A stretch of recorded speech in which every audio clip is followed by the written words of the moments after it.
If someone came up to you and asked you what your purpose was for being here on this earth, how would you respond? What would you say? I know this might seem like a complicated question, but it's really not. It's just a matter of knowing who to go to for the answer. I know for me, I spent so much time searching for who I was and why I was here. And for as much time as I spent searching for the answers, I still always felt like there was something more, like there was something much deeper. It wasn't until I stopped looking to myself and started asking God questions like, okay, why am I here? What's my purpose? Do I have a purpose? And to my surprise, He actually started answering my questions. It was really amazing. I began to realize that God isn't in the business to conceal.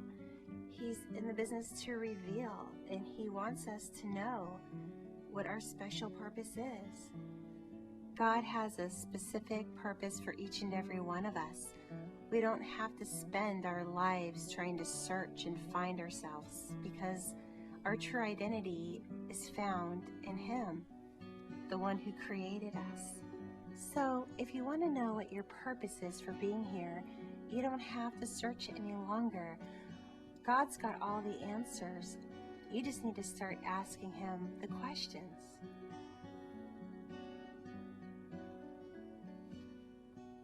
Good morning. How you doing today? Don't want to talk about it? Wow. Lord, he needs this. No, I'm just kidding. Today we're talking about belonging as part of our series on purpose. Belonging is a key component to finding our purpose. I'm going to throw out 5 things real quick, and I want to see if you know what they have in common. Family, club, a team, church, relationship. What do all 5 of these things have in common? Say what? Member of, goes with the sermon title, belonging. It's something we belong to. We can belong to a family, a club. We could belong on a sports team. We could belong to a church, and we can belong in a relationship. It is in the belonging to something that we find our identities and our sense of purpose. If you're searching for your sense of purpose, much like that video, you can look no further than the local church. In the local church is where we can find our sense of purpose in this life. Let's look at Ephesians 2:19. You are citizens along with all God's holy people. You are members of God's family. When we come into the salvation of Jesus Christ, we automatically become part of this family of God. We are members of this family. Well, how important is this sense of belonging? Well, psychologists have been studying it for years and years and years. In fact, I ran into a psychologist by the name of Abraham Maslow who did an extensive research on this, and he concluded that the sense of belonging is one of our 5 basic needs required for self-actualization, meaning to find our purpose. In order to find our purpose, to find our meaning in life, there is some things that we need to do in order to get there. First and foremost is having our basic needs met: food, water, clothing, so on and so forth. Then the second thing is our need for safety, to know that the army isn't going to come over and make you prisoner tomorrow, or so on and so forth. That's your second step. Then your third step is actually this sense of belonging or having a love relationship. This is the third step on the way up. Next one is self-esteem, and then, of course, then you reach the pinnacle. You know your self-worth and your self-accusation, right? So you find your purpose. So it is a very important step in looking for and finding our purpose in life. We need to first get the sense of needing to belong fulfilled. The sense of belonging is an important part of who and what God made us to be. brings us to something that is bigger than ourselves.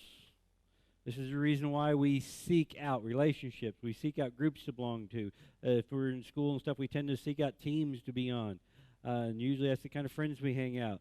I believe the Bible tells us that it is a God-given need that binds us together in the context of the family of God. It is through belonging to the local body of believers we can have and should have this very basic need met. Again, as believers, we should look no further than the local church to find our fulfillment, a sense of belonging, and our purpose. If we're looking somewhere else other than our local church, we'll probably miss it. This week when thinking about this, I didn't mention this earlier, but an old country song came to mind, looking for love in all the wrong places. Right? That's basically what happens when we're out looking for a sense of belonging, a sense of love and cherishment and who we are and looking for our purpose. A lot of times if we go outside the church family, we're looking for it in the wrong places. The Bible makes it clear we need to find that here at our local church. All right, let's make something else clear before we get started. In the Bible, we can find there is no such thing as solitary saints or spiritual hermits. There's no such thing as people out on their own doing their own thing. Those people who say they can be a good follower of Christ and not go to church or not be part of a church body or a family of God or local family, they're just kidding themselves. Cannot do it. The Bible makes it clear there is no such thing. Everywhere you turn, everywhere you look, you always see how we're encouraged to support one another and be with one another and help one another. Nowhere does it say go out and be alone. Nowhere. In fact, without the church, think about this, throughout Christian history, without the church, would the church family ever got started? Would Christianity ever gone anywhere? Think about this. Paul, when he did his missionary journeys, what was he doing? He was going out and starting what? Churches. So without the church, Christianity would never got off the ground. Then, through history, what kept it going? Was it a big organization that called themselves, the mega church? Did that keep it going? No, it was the local church. The local family is what really kept this thing going, because after all, it's through the local church family that the kingdom is being built, and it still is today. So you could say without a church, without the local church in history, Christianity probably would not exist today if it wasn't for it. It's no wonder Jesus said in Matthew, upon this rock I'll build my church, and the gates of hell will not prevail against it. Without it, it would never even got off the ground. Right? Now, let's look at in the natural. When we are born, we are automatically born into three types of families or three groups. First thing when we are born into the thing called the human race, humanity. Again, the debate is still out whether I'm part of that or not. I like to think I am, but hey. So when you are born, regardless of when you're born, from Adam until the last person is ever born, they're all going to be part of this same thing called humanity.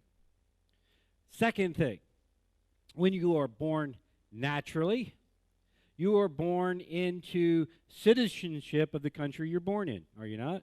If you're born in the United States, like most of us are, we are naturalized citizens of the United States, right? If you were born in Germany, let's say, you'd be a naturalized citizen of Germany, would you not? So whatever country you're born in, you are born into the naturalized citizen of that country. However, you have to be living in order to be part of that, do you not? After all, a dead person cannot run for president of the United States. Just can't happen. Your local government cannot be run by a guy who lived in the 1700s. Can't happen. So, with that in mind, now we brought it down to only those living. Remember before humanity, living or dead, once you're born, you're part of that group. But being a citizen of the United States, you have to be basically living to be a citizen. Then it brings it down to the very local level. When you are born, you're born into the family of mother and father. You have a mom, you have a dad. If you're adopted, sometimes you get adopted into a family of mother, father, and it is that parent group that brings you up, teaches you things, and gives you your what? Identity. After all, we carry our father's name even long after they're dead, right? We carry that name and we pass it on. We even pass that identity on. So we can say in life we get our main sense of identity or our main sense of belonging in general through what? Our family. All right? Now, let's put this in spiritual terms. Nicodemus comes to Jesus Christ in the middle of the night and he said, what must I do in order to inherit eternal life? And Jesus Christ said, you must be born again. So now we are going to talk about a birth of spiritual type. And so when we are born again spiritually, we are born into three types of families. When you are born again, you're born into this first one called the family of the redeemed. You are in the family of the redeemed. From Adam until the last person who comes to faith in Jesus Christ, you're all part of the same group, the group of the redeemed. Think about this. From Adam all the way up until the end, we're all saved by one thing. What is that? Faith. Faith in Jesus Christ. Faith in the coming Messiah. Back then it was the faith in the coming Messiah, and us is faith in the one that's already been. But we all have faith in the same thing. And that is what brings us to the family of being redeemed.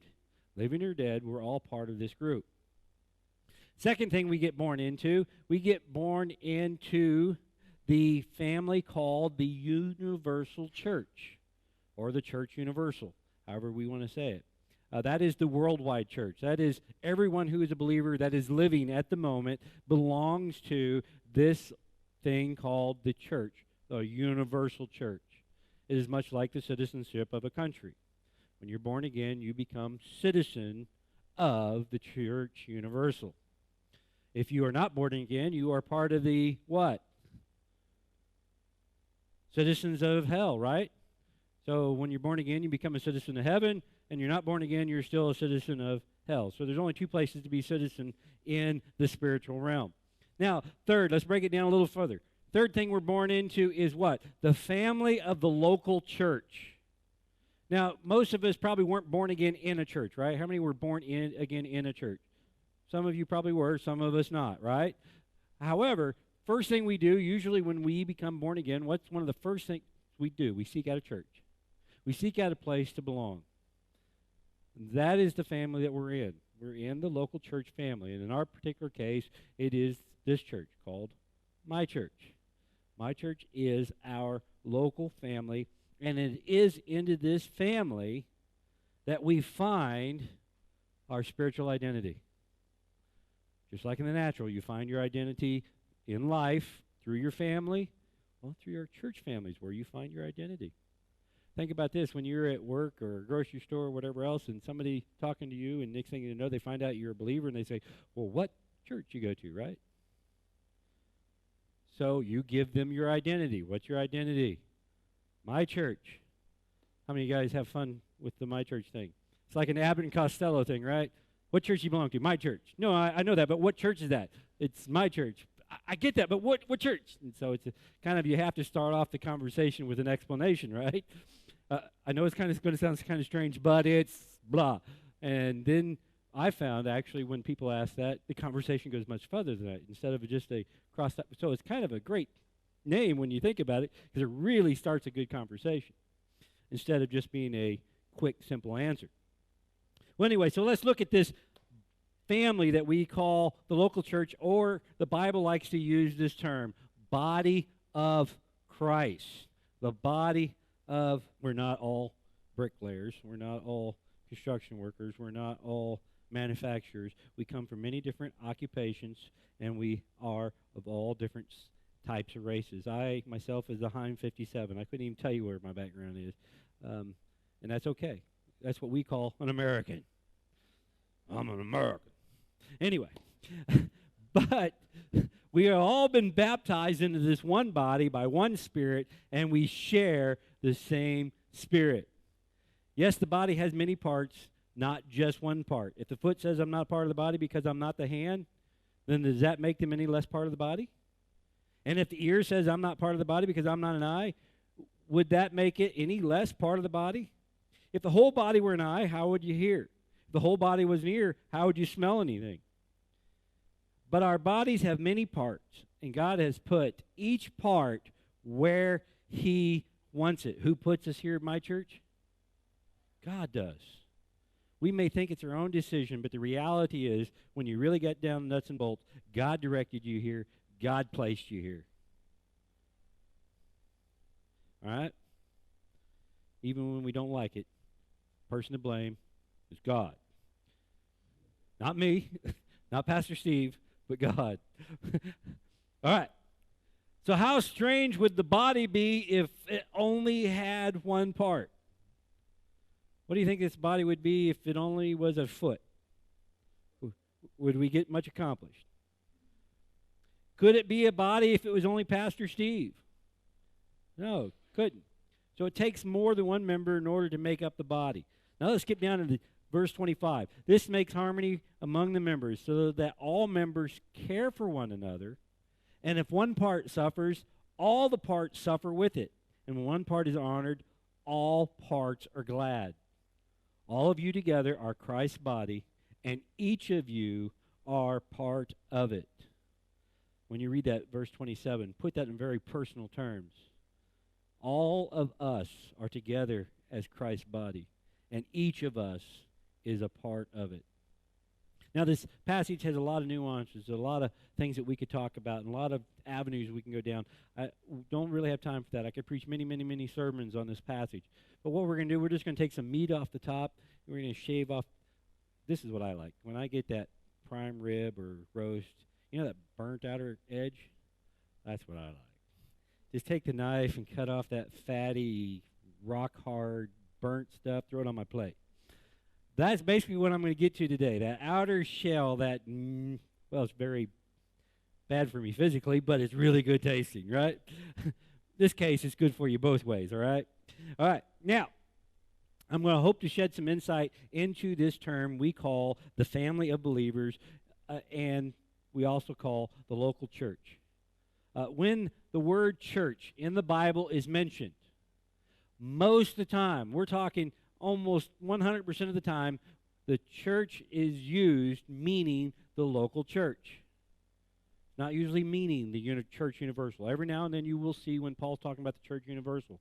But most of the time when he's talking about a church, he is talking about a specific church. And most of the gospel writers were, not gospel writers, but New Testament writers were. After all, when you read those, what are they? Letters to what? Churches. They're letters to churches. Even Revelation starts out with 7 letters going to 7 churches. So it was always about the local church. And so we are going to look at some of these. All right? First of all, I also want to say this. If I were to cut my finger off, pretty gory, right? And I set it over that windowsill, and I just left it there for days on end, weeks on weeks, would my finger survive by itself? The body would still survive, right? But would the finger survive? The answer is no. So how can we, as people, part of a body of believers, think that we can cut ourselves off, walk away from a church, and think we're going to survive?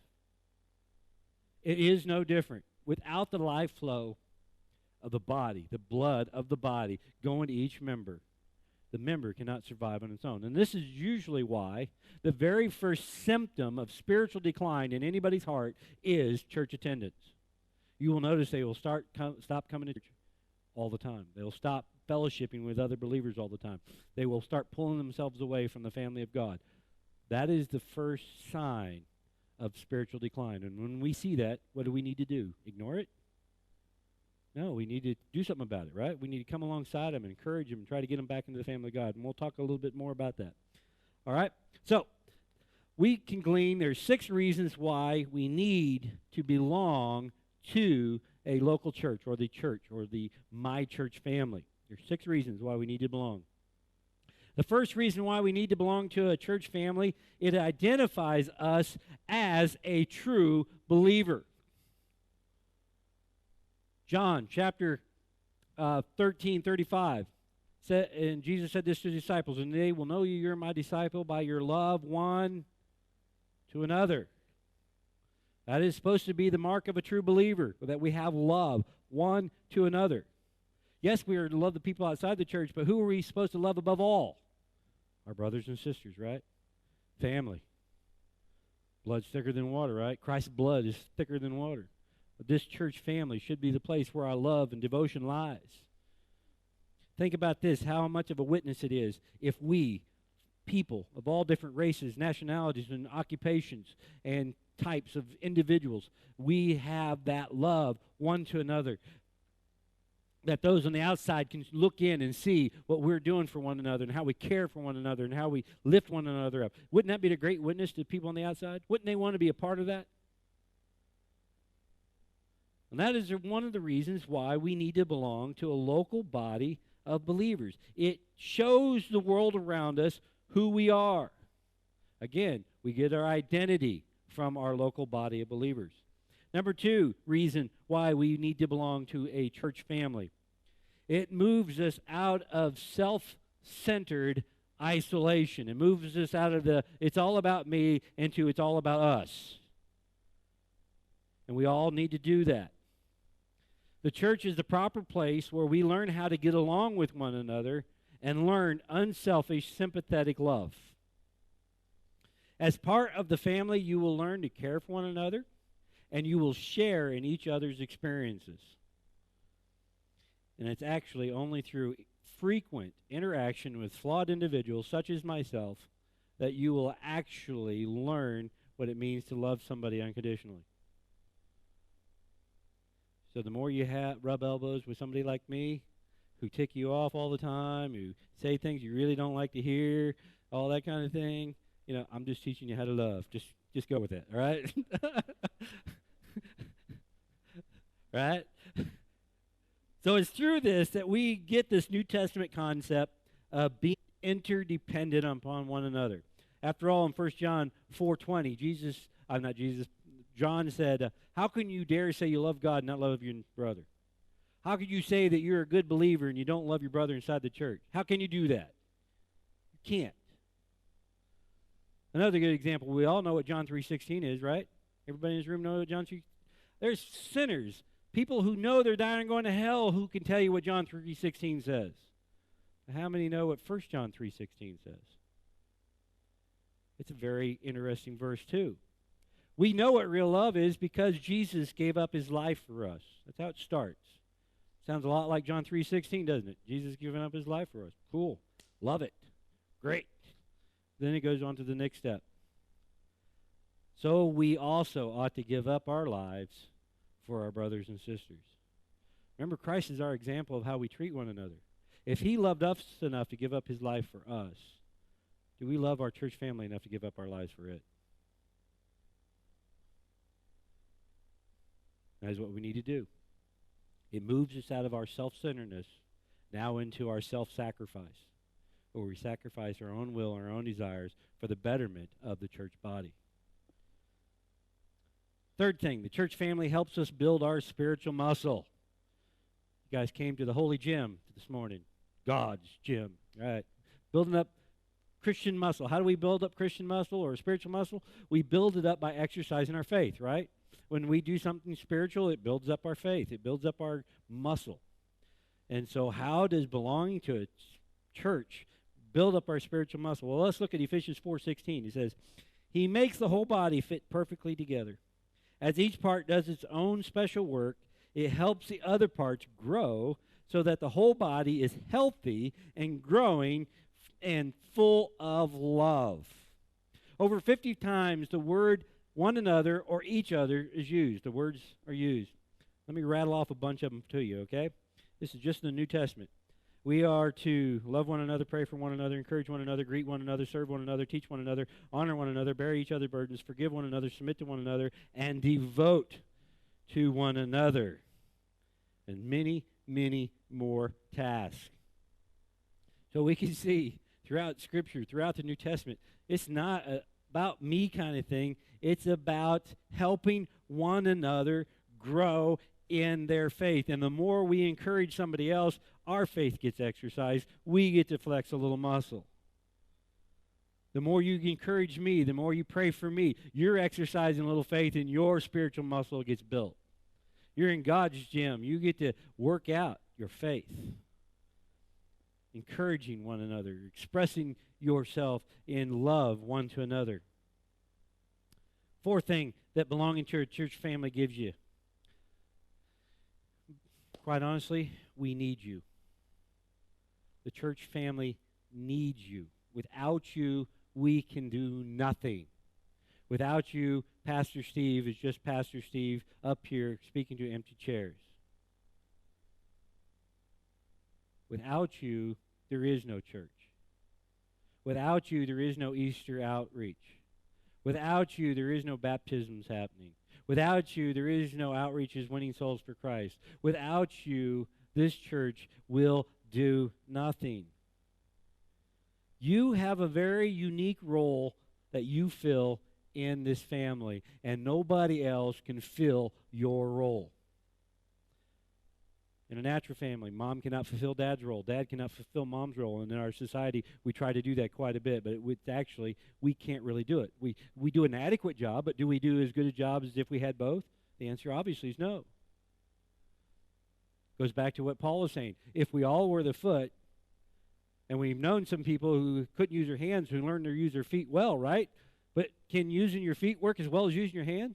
Can you guys steer your car as easy with your foot as you can with your hand? Don't try it. But can you do it?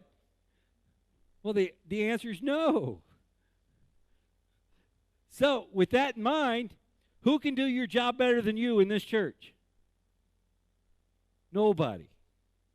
Who can fulfill your call of God in this church better than you? Nobody. Yeah, somebody may be fulfilling your call in this church because you're not stepping up and doing it, but can they do it as good as you? No. We got to find what God's called us to for our unique position in this body of believers, step up to the plate, and do our job. We, as a church, we need you. We got to have you. Fifth thing, belonging to the local church gives us the ability to share in the mission of God. We get to share in the mission of God for this house. Let's go theoretic here, which I don't think is outside the realm of possibility, but let's theoretically speak. Let's say this church this year get aggressive. We got real aggressive. We really got outside of our doors, and we won 500 souls for Christ this year. Wouldn't that be awesome? In God's eyes, every one of you who are active members of my church take credit for 500 souls. Well, you as the person who actually led that person to the decision of coming to Christ, or you were not that person. You take part credit for the bringing of 500 souls to Christ. Isn't that cool? If all you did was God called you to be that prayer warrior, and you prayed every day for my church family, and you prayed that the mission would be accomplished, guess what? You did a great job, and you are part of accomplishing the mission that God called my church to. And you get to take credit for that. When you get to heaven and we get to sit before Jesus Christ at the bema seat and we share in the rewards of all the work we've done, Christ is going to look at you and say, man, you guys did a great job in 2015. Man, you were part of winning 500 souls for Christ. Think of the crown you get to wear for that. Wouldn't that be cool? That is part of the reason why a church family is important. You get to share in the mission of God for this family. Number 6, a church family will help keep us from backsliding. A church family will help keep us from backsliding. The Bible lays out very clear, distinct ways of dealing with sin in the church. We are to deal with it. We're not to ignore it. If you know somebody in open sin, what do? Do you condemn them and kick them out the door? I mean, it may come down to that eventually, but at first, do you do that? No. You come alongside them, you love on them, you find out what's going on in their world, what's happening, why they're doing what they're doing, and you try to get it fixed, right? That's the loving, gentle way to do it. After all, why do we have church discipline? Why do we bring out people's sin and try to confront it? Why? Because we want to restore them, right? We want to restore them to a healthy member of our family, right? Now, let's say you're a parent in your family, and your kids are never punished for anything they do. They run them up. They do what they want. What's going to happen to your family? It's going to get torn apart, isn't it? It's going to get so stressed out it'll get broken quickly. No difference in the house of God. If there is no such thing as church discipline or church direction, and if we don't love on each other and help one another get through our sinful times and when we do things wrong, we're kidding ourselves if we think that's okay. We are called of God to come alongside each other and do this. In fact, in James 5:19 through 20, it says, "My dear beloved brothers and sisters, if someone among you wanders away from the truth and is brought back, you can be sure that whoever..." Father, help us be that committed believer belonging to my church and fulfilling the purposes of God in this generation for my church. We thank you, we honor you, and we glorify your most holy name. In Jesus Christ's name I pray. Amen.